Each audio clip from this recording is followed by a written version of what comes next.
Abram suas Bíblias em Salmo de número 42. Quem está em dia com a leitura bíblica neste ano aí, deve ter lido este salmo ontem ou antes de ontem, ou às vezes hoje, ou se você tiver um pouquinho atrasado, vai ler essa semana. E é um salmo que fala muito aos nossos corações, trazendo consolo e conforto para nós, mesmo em meio às dificuldades da nossa vida.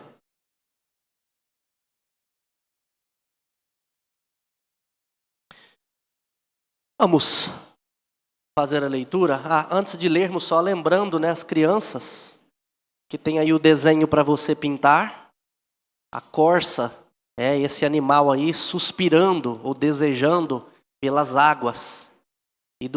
E atrás do desenho tem aí umas perguntas para vocês responderem durante a semana. Lembrando que o pastor disse para vocês que esse mês de junho nós temos 5 domingos. Quem fizer essa atividade pelo menos 4 vezes vai ganhar um brinde aqui, então, no último domingo ou no primeiro domingo de julho, Então, não deixe de falar com o seu pai e a sua mãe para trabalhar com você durante a semana. Você pinta o desenho aqui, papai e mamãe trabalham com você durante a semana nessas perguntas. Você junta 4 folhas dessas que os seus pais trabalharam com vocês e tem um brinde, tá bom? Não deixe de fazer isso. Nós vamos fazer isso toda semana para que vocês possam, então, lembrar do sermão durante a semana em casa, tá bom? Vamos lá, vamos ler o texto. Ao mestre de canto, salmo didático dos filhos de Corá. Os filhos de Corá era quem cuidava do templo, dos cânticos no templo.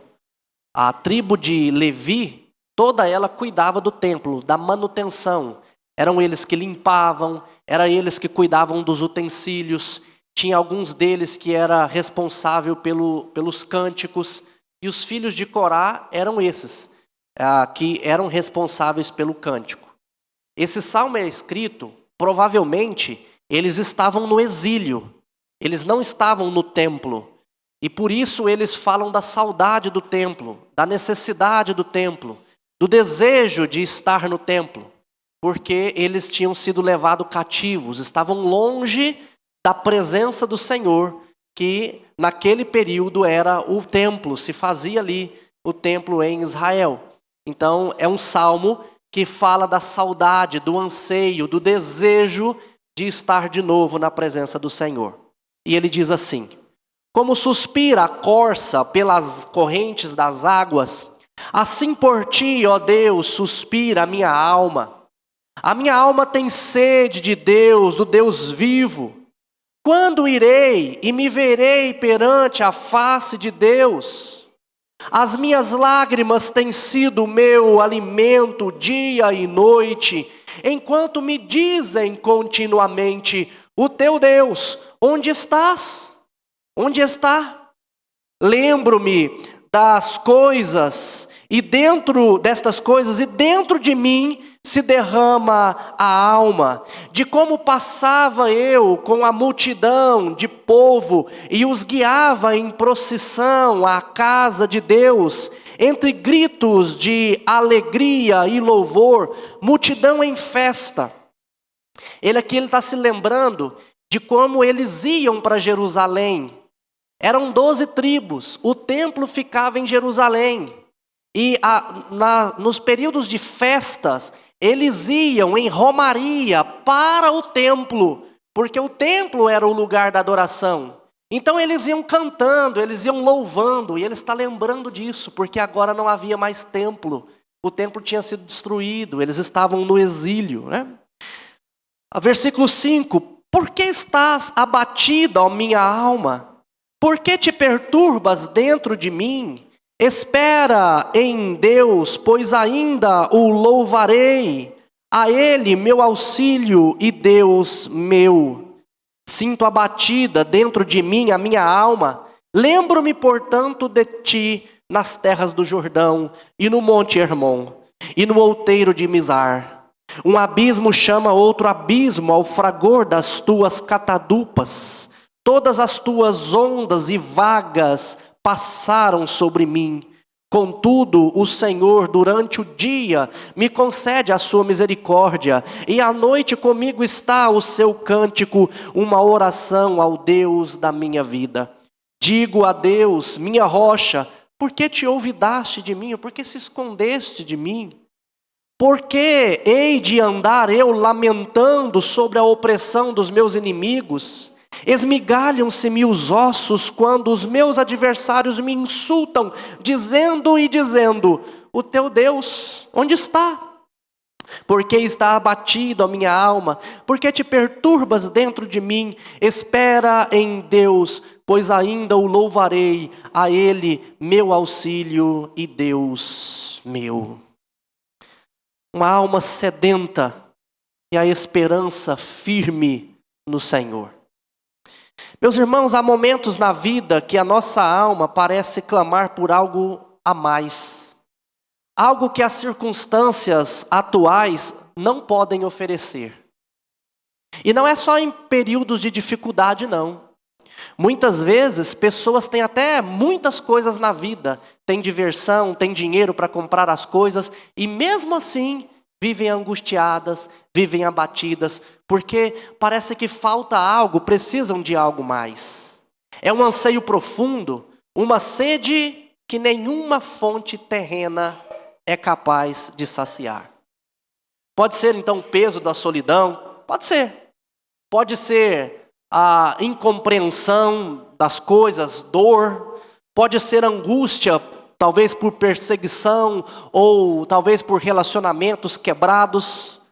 Ou simplesmente um vazio existencial que nos leva sempre a perguntar, ou talvez outras pessoas digam: cadê o seu Deus? Ué, você não serve um Deus maravilhoso, um Deus vivo? Cadê o seu Deus? Muitas pessoas fazem isso quando um crente passa por enfermidade, quando um crente está angustiado, quando um crente está abatido. As pessoas sempre dizem isso, muitos dizem, implicam conosco e dizem: ué, cadê o seu Deus? Acontece, meus irmãos, que esse salmo nos convida a uma jornada por esse vale de lágrimas, guiados, pela voz do salmista, um salmista que estava exilado e que as pessoas ficavam perguntando: cadê o seu Deus? Onde é que está o seu grande Deus? Separado do lugar da adoração, separado do convívio com o Senhor. Parece que ele estava distante do Senhor, e ele nos ajuda a caminharmos por esse período de lágrimas. E a linha melódica aqui desse salmo, porque era uma canção, um salmo de lamentação e uma canção, a linha melódica aqui desse salmo é a persistência da esperança em meio ao desânimo profundo. Mesmo diante de uma situação desanimadora, ele ainda nos ensina a perseverar. Uma perseverança pontuada pelo refrão cativante que ecoa no meio do salmo e até no final do salmo. E esse ecoar é: por que estás abatido, a minha alma? Espera em Deus. Por que te perturbas dentro de mim? Espera em Deus, pois ainda o louvarei, a Ele, o meu Salvador, o meu Senhor, Senhor meu e Deus meu. Então, meus irmãos, este salmo é um espelho da alma humana em sua busca incessante por seu Criador. Uma busca que, como aprenderemos aqui, sempre encontra a sua resposta e a sua esperança no próprio Deus. Não há nada neste mundo que sacie a nossa alma. Não há nada neste mundo em que a nossa esperança possa estar ancorada, porque nada nesse mundo pode nos trazer conforto, confiança, esperança certa. Nada. Relacionamento nenhum pode fazer isso. Dinheiro nenhum pode trazer isso. Estabilidade no nosso trabalho, nada pode nos trazer isso. E nós vamos então explorar nesse salmo aqui, para a gente aprender sobre essas coisas. 3 movimentos. O primeiro deles é a sede incontrolável da alma. Depois a luta interior e uma autoexortação. E por último, a esperança sustentável em Deus. E o primeiro movimento que nós vemos é esse. A sede incontrolável da nossa alma. Versículo 1 até o versículo de número 4. Nós vemos isso. Uma sede incontrolável. Como a corça anseia pelas correntes de águas, assim por ti, ó Deus, suspira a minha alma. A minha alma tem sede de ti o tempo todo. Meus irmãos, pense na intensidade dessa imagem. Um cervo, né, que é uma corça, uma espécie, talvez que a gente tenha mais familiaridade, né, no nosso cerrado, um veado, né, no cerrado, é mais ou menos isso, uma corça.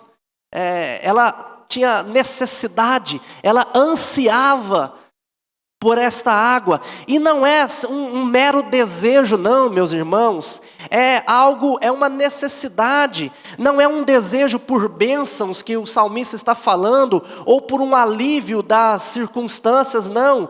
Mas é um desejo, um anseio, uma necessidade do próprio Deus. Não é pelas bênçãos de Deus.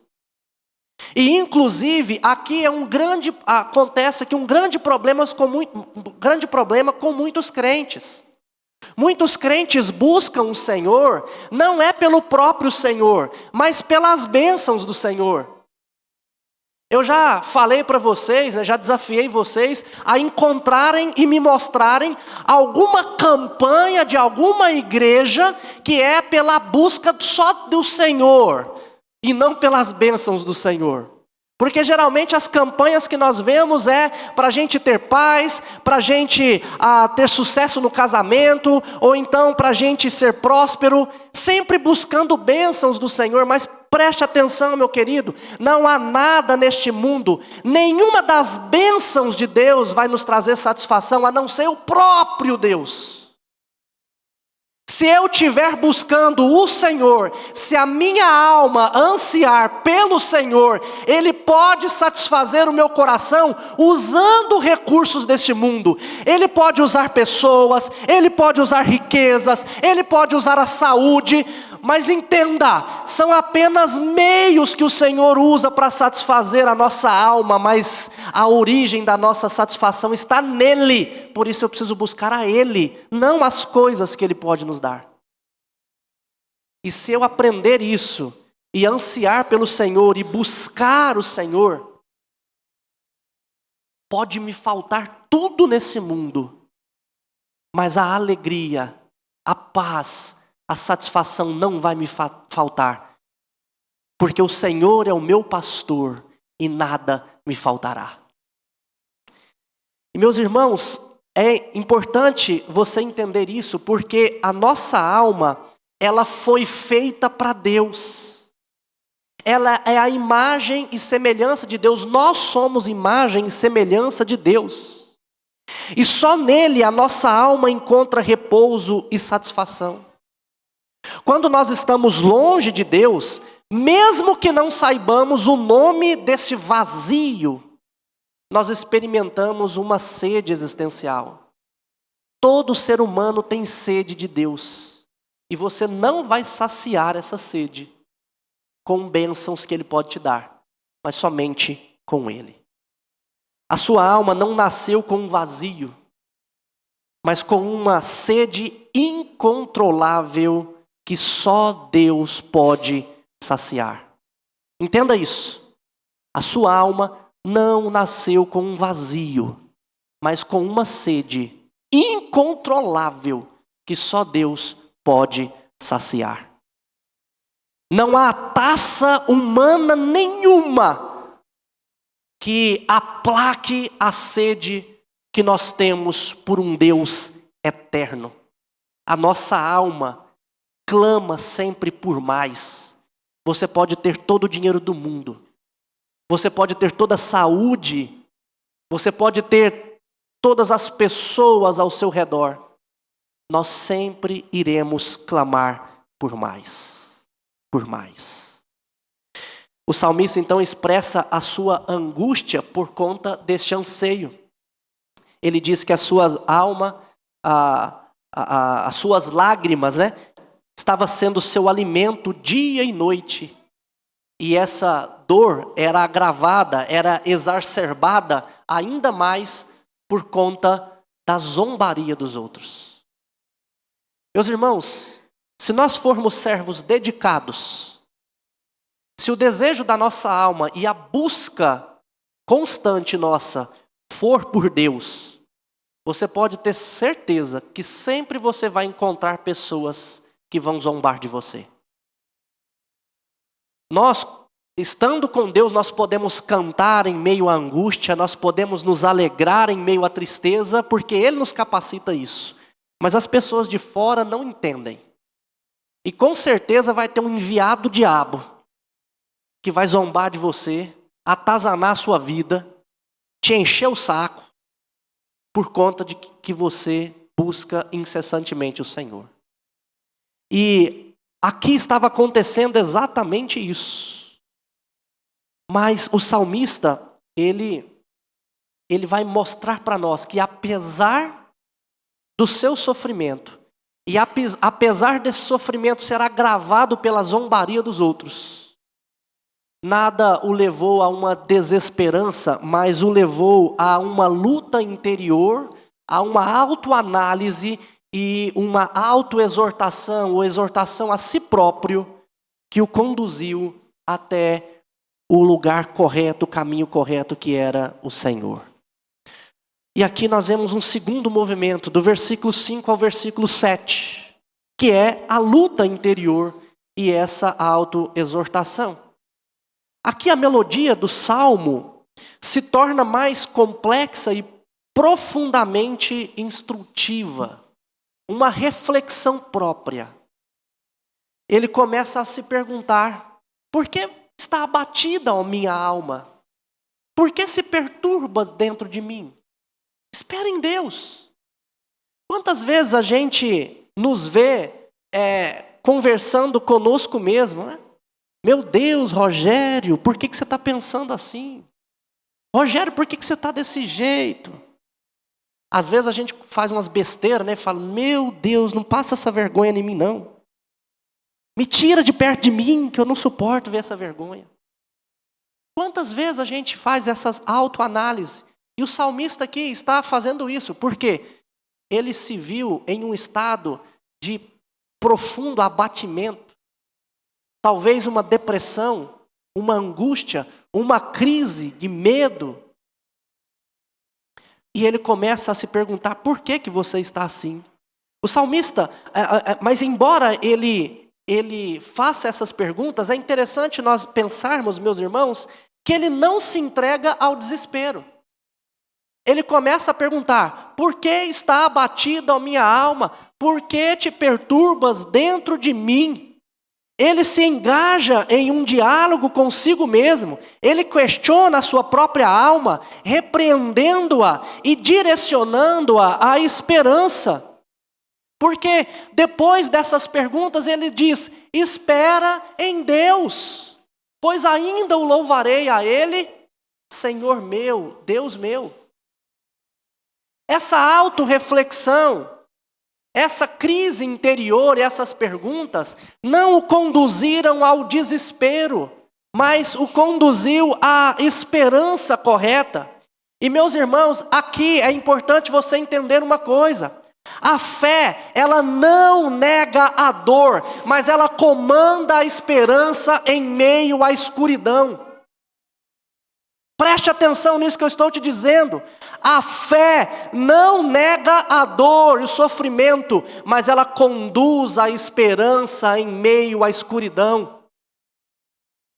A fé não vai permitir que a gente faça essa autoanálise, que a gente pergunte para nós mesmos. Ela não vai permitir que estas coisas nos conduza a um desespero, mas ela vai nos conduzir a essa esperança firme que nós temos no Senhor.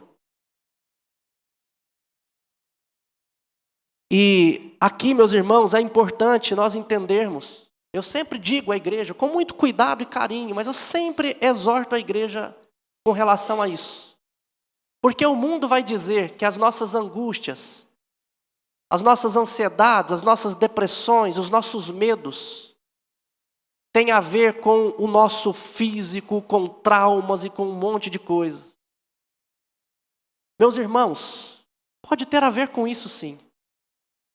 Mas além de qualquer dessas coisas, as nossas ansiedades, os nossos meios, os nossos medos, as nossas depressões, antes de tudo, ela tem a ver com a nossa fé em Deus. Porque se a nossa fé, ela estiver fortalecida no Senhor, as nossas angústias, as nossas perguntas, as nossas crises interiores não irão nos conduzir ao fundo do poço, mas vai nos conduzir à luz que é Cristo Jesus. E essa fé, por meio dela, nós podemos sarar os nossos corações e as nossas angústias. Apesar dessa autoexortação, a dor ainda persiste. Observe aí no texto. Ele vai dizer, depois que ele, no versículo 5 aí, que ele faz essa reflexão e diz, espera em Deus.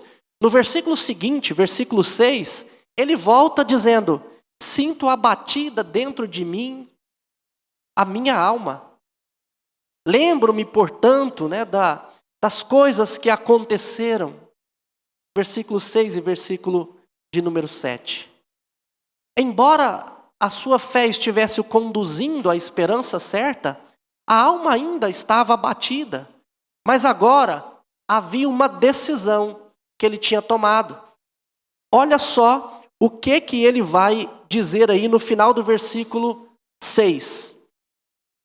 Lembro-me, portanto, de ti, nas terras do Jordão e no monte Hermon e no outeiro de Mizar. Ele está lembrando de como o Senhor deu a eles vitórias, de como o Senhor conduziu a vida deles no passado em meio às dificuldades. Então, analisa comigo, meus queridos. Ele começa a se perguntar, por que eu estou abatido assim? Eu preciso esperar em Deus. Mas um abismo chama outro abismo, a minha alma está abatida. Mas eu lembro do Senhor.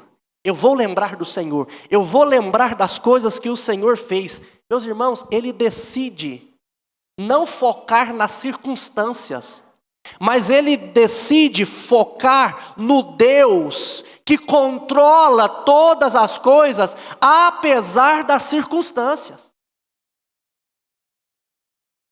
E um grande problema que nós enfrentamos no mundo é porque ao invés de continuar olhando para Deus, nós começamos a olhar para as circunstâncias. Tem até um ditado popular que diz que se o diabo vier mostrar para você o tamanho dos seus problemas, então mostre para ele o tamanho do seu Deus. Porque o nosso Deus é maior do que os nossos problemas.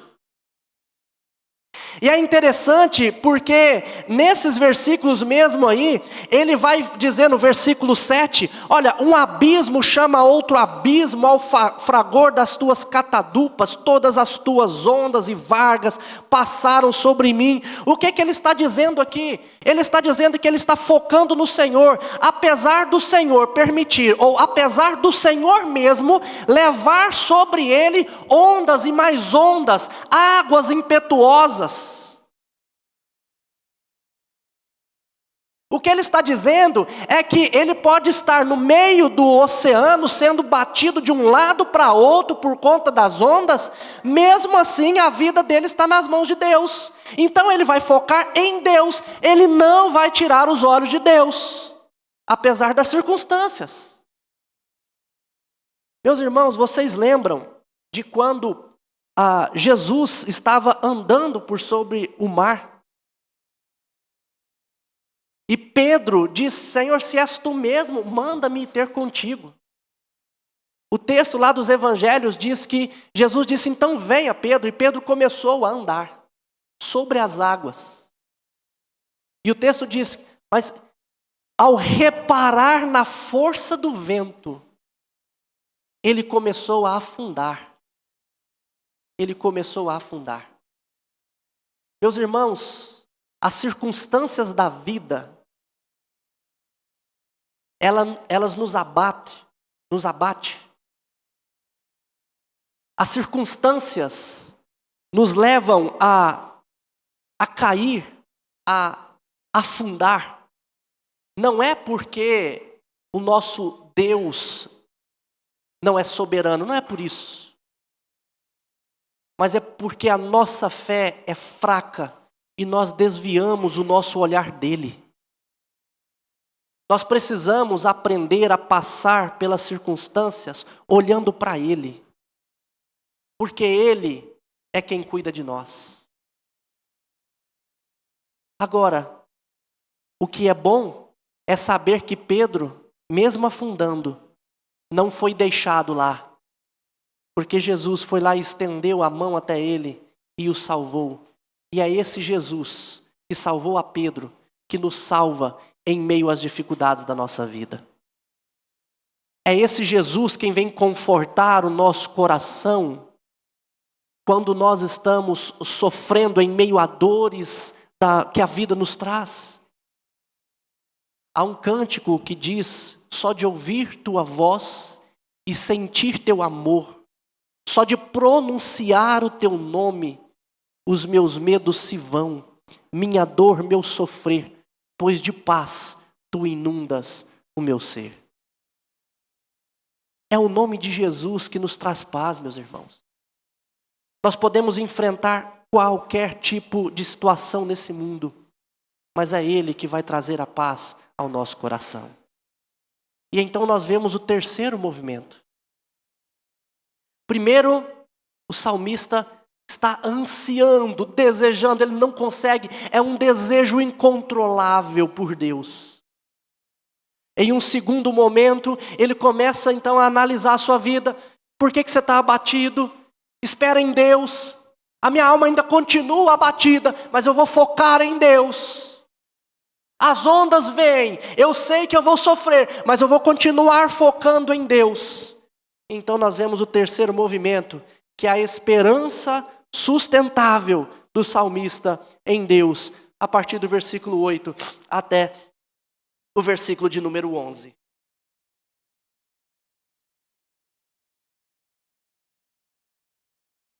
Olha só, ele agora começa dizendo: de dia o Senhor ordena a sua bênção, e de noite há um cântico que está comigo. Ele tem as misericórdias do Senhor pelo dia, e à noite, mesmo em tantas dificuldades, ele tem um cântico para cantar a esse Deus maravilhoso. Apesar da profundidade do desânimo, a esperança não se apagou na vida do salmista. E ele se baseia na fidelidade de Deus, que Deus sempre vai agir com misericórdia para conosco. E Ele sempre vai dar a nós um motivo para cantar. A bondade de Deus, meus irmãos, não é algo distante. Ela é ordenada e presente a cada dia. Um cântico de louvor e a oração são companheiros constantes, transformando a escuridão da noite em um momento de comunhão com Deus. Cantar e orar ao Senhor. Nós precisamos aprender a fazer isso. Eu gosto muito de música, muito. E eu me considero bastante eclético, né? Gosto de vários tipos de música. E eu sempre ouço músicas no carro o tempo todo. Eu ouço música sertaneja, eu ouço rock popular, eu ouço música clássica, eu ouço rock internacional, até metal, rock eu gosto de ouvir também. Ouço tudo e gosto de tudo.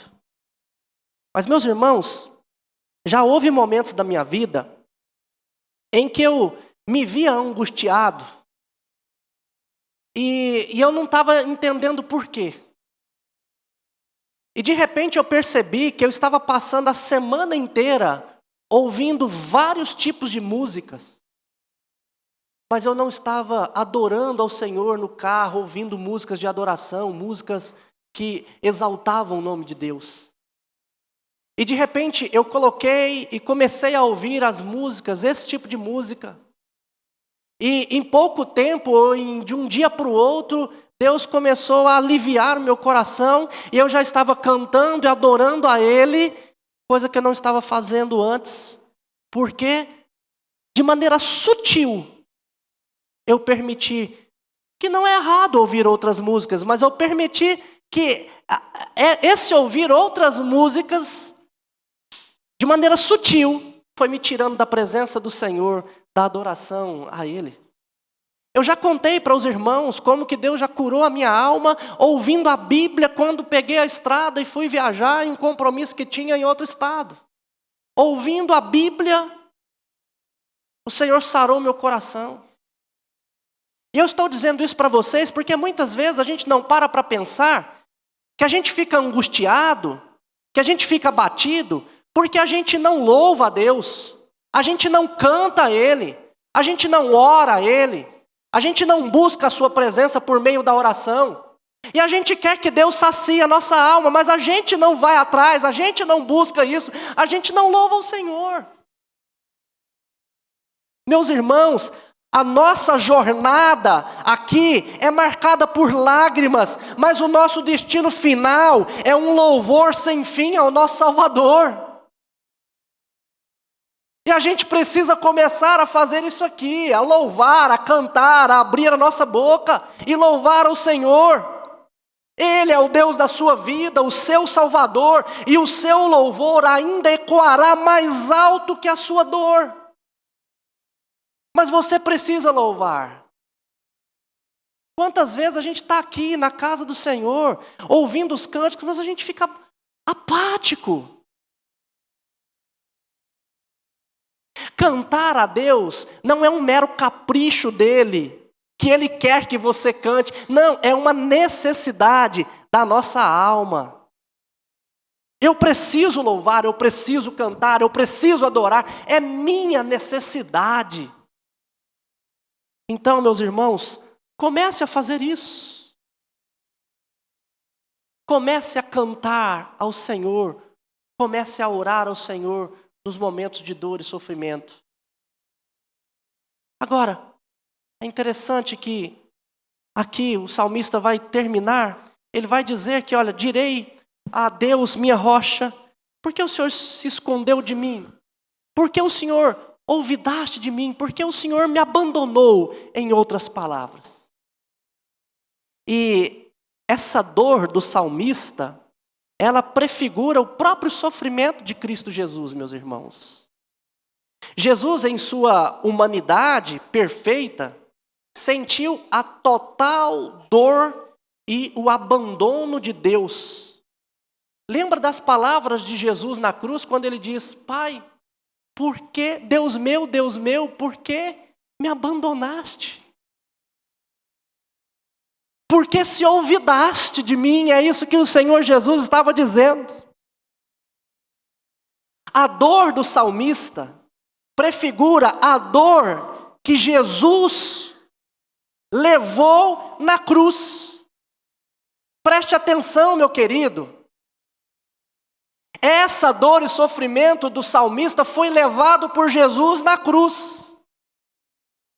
E Jesus, quando ele estava indo para a cruz, morrendo na cruz, ele estava fazendo isso para carregar também a sua dor, a minha dor, o seu sofrimento, o meu sofrimento. Ele estava carregando isso na cruz. A jornada do salmista, seu anseio por Deus e sua esperança, é um fio na grande tapeçaria de Deus, na história da redenção, que encontra a sua plenitude em Jesus, meus queridos. Onde o salmista anseia por água, Cristo se declara a si mesmo como a fonte de água viva. Nós cantamos aqui isso hoje, a última música. Quero beber do teu rio, Senhor, sacia a minha sede. E nós precisamos ir até Ele. Onde o salmista busca a presença de Deus no templo, Cristo é o templo. Cristo é o templo de Deus, o Deus Emanuel, Deus conosco. Mas quantas vezes nós ficamos abatidos, angustiados, batendo cabeça de um lado para o outro, e não vamos até Cristo. O Senhor Jesus, em Mateus capítulo 11, versículo 28 a 30, Ele diz: vinde a mim todos que estáis cansados e sobrecarregados, e aprendei de mim, porque sou manso e humilde de coração, e achareis descanso para a vossa alma. Aprender de Jesus traz descanso para nós. Quando o Senhor Jesus tem um diálogo com aquela mulher samaritana em João capítulo 4,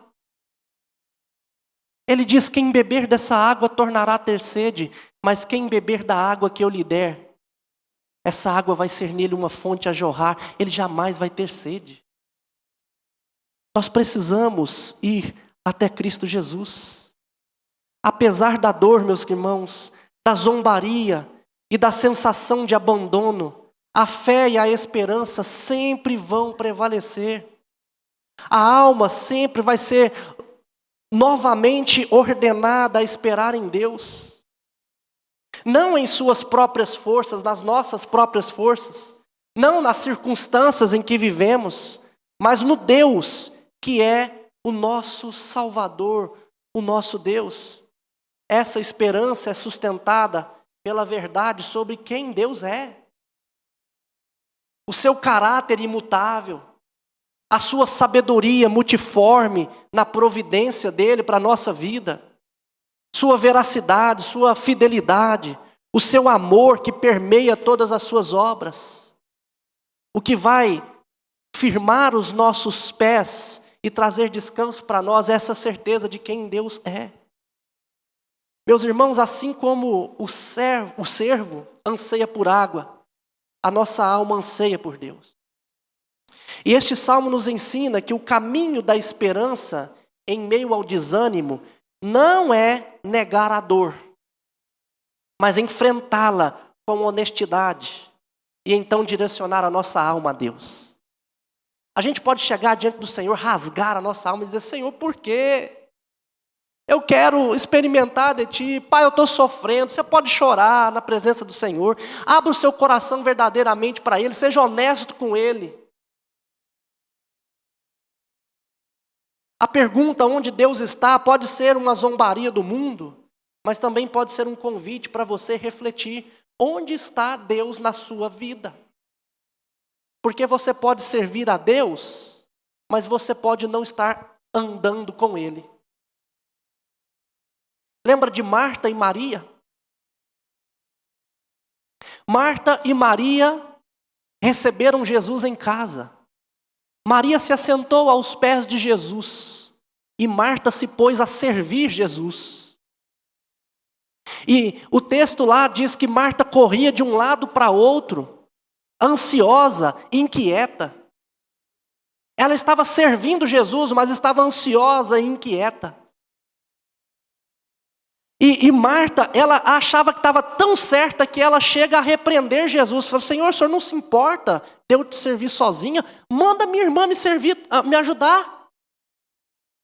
E Jesus diz para ela: Marta, Marta, só uma coisa te importa. Maria escolheu a parte boa. Antes de servir a Jesus, nós precisamos aprender de Jesus. Antes das mãos, precisa vir o coração. Maria escolheu a parte boa. Sentar aos pés de Jesus e aprender dele. Meus irmãos, é possível estar na igreja. É possível servir na igreja. E não estar caminhando com Jesus e não estar aprendendo de Jesus. Nós precisamos aquietar o nosso coração e aprender dele. Aprender dele. Ele é o Deus vivo que veio ao nosso encontro, que sentiu a dor do abandono, para que nós nunca fôssemos abandonados. Cristo Jesus fez isso, para que nós pudéssemos estar o tempo todo com o Pai. E a gente precisa aprender disso. Então, meus irmãos, o nosso desafio é ser Maria no mundo de Marta. Talvez você esteja correndo de um lado para o outro, inquieto, com ansiedade por um monte de coisa na sua vida. O que você precisa é parar, sentar aos pés de Jesus e ouvir sobre Ele. O que pode estar trazendo inquietude para você? É o medo de você não casar? É o medo de você não ter filhos ou como vai ser os seus filhos? É o medo de como vai ser o futuro do seu filho? É o medo de perder alguém, um ente querido? O que pode estar trazendo sofrimento para você? Entenda, Deus está no controle de tudo. Não há nada que você possa fazer que mude alguma coisa nos planos de Deus. Nós precisamos confiar nele. Nós precisamos nos assentar aos pés de Jesus e aprender sobre Jesus. Como tem sido o seu congregar? Como tem sido a sua vida com Jesus aqui na igreja? Você é aquele que vem de vez em quando? Que deixa de vir por uma simples gripe? Ou então pelo conforto do sofá? Ou pelo cansaço da semana? Meus irmãos, quando nós nos reunimos, aqui é a igreja do Senhor reunida. Este lugar, as músicas que cantamos, o sermão que ouvimos, Deus usa para saciar a nossa alma, para trazer paz ao nosso coração, para blindar a nossa mente dos medos da vida. Não perca, não desperdice essas oportunidades, meus queridos. Aprenda do Senhor dia a dia. Como tem sido a sua vida de oração? Como tem sido a sua vida de leitura bíblica, de cânticos ao Senhor? Você quer que o Senhor cure a sua vida, sare o seu coração? Comece a mudar a partir de amanhã. Acorde louvando ao Senhor. Coloque músicas de adoração na sua casa. Se você tem lá uma caixinha de som, conecta no telefone, coloca as músicas do Senhor. Hoje a gente tem acesso fácil a isso. Acorde adorando, acorde louvando, acorde cantando a esse Deus maravilhoso. Vai escovar os seus dentes cantando. Tem problema de cuspir lá no espelho, não, depois você limpa. Aproveite os momentos que você está arrumando para ir para o trabalho. Aproveite esse momento para adorar ao Senhor. Quando você estiver indo para o trabalho, se você for de carro, ou se você for de ônibus, tiver um fone de ouvido, se não tiver, compra. Mas vai ouvindo a Bíblia, vai ouvindo o sermão, vai ouvindo outra coisa. Vai cantando, vai ouvindo cânticos. Comece a buscar o Senhor o tempo todo na sua vida, que você vai ver a diferença que isso vai fazer. O salmista estava com saudade do momento em que eles iam para o templo, dos momentos em que eles cantavam ao Senhor, dos momentos em que eles estavam perto de Deus. Meu querido, não perca essa oportunidade. O Senhor está aqui. Nós estamos perto dele. Será que nós vamos ter que perder esses momentos na nossa vida para a gente sentir saudade? Ou a gente vai aproveitar a presença dele conosco e viver dia após dia com ele, sem deixá-lo mais agarrado aos seus pés? Que essa seja a nossa decisão de estar com o Senhor a partir de agora. Vamos nos colocar de pé. Oremos a esse Deus. Pai, nós queremos te agradecer por tudo que o Senhor tem feito nas nossas vidas, Senhor. Obrigado pelo consolo, pelo conforto, pela satisfação que encontramos em Ti e somente em Ti. Deus, que essa certeza esteja no nosso coração e que o anseio que nós temos de algo a mais possa ser canalizado para o Senhor. Que a gente possa entender que não há outro lugar e não há outra pessoa, não há nada nesse mundo que possa saciar esse desejo a não ser o Senhor. E que a gente possa então buscar o Senhor todos os dias, com toda a nossa alma, com toda a nossa força, com todo o nosso entendimento. Porque é somente o Senhor que vai saciar a nossa alma. Deus, e que desta forma a gente possa encontrar consolo, conforto, alegria em qualquer situação. Que possa nos faltar tudo, que possa nos faltar a saúde, que possa nos faltar os bens, que possa nos faltar os amigos. Mas se o Senhor está conosco, nós não sentiremos falta de nada. E então, ó Deus, que o Senhor possa estar conosco todos os dias, para que a nossa alma seja saciada em qualquer circunstância. E agora, irmãos, que a graça do nosso Senhor e Salvador Jesus Cristo, Filho, que o amor de Deus o Pai e que a eterna comunhão do Espírito Santo repouse sobre vós, hoje e para todo sempre. Amém. Amém. A igreja pode se assentar. Queremos agradecer a presença de todos vocês, de uma maneira muito especial, aqueles que nos visitam.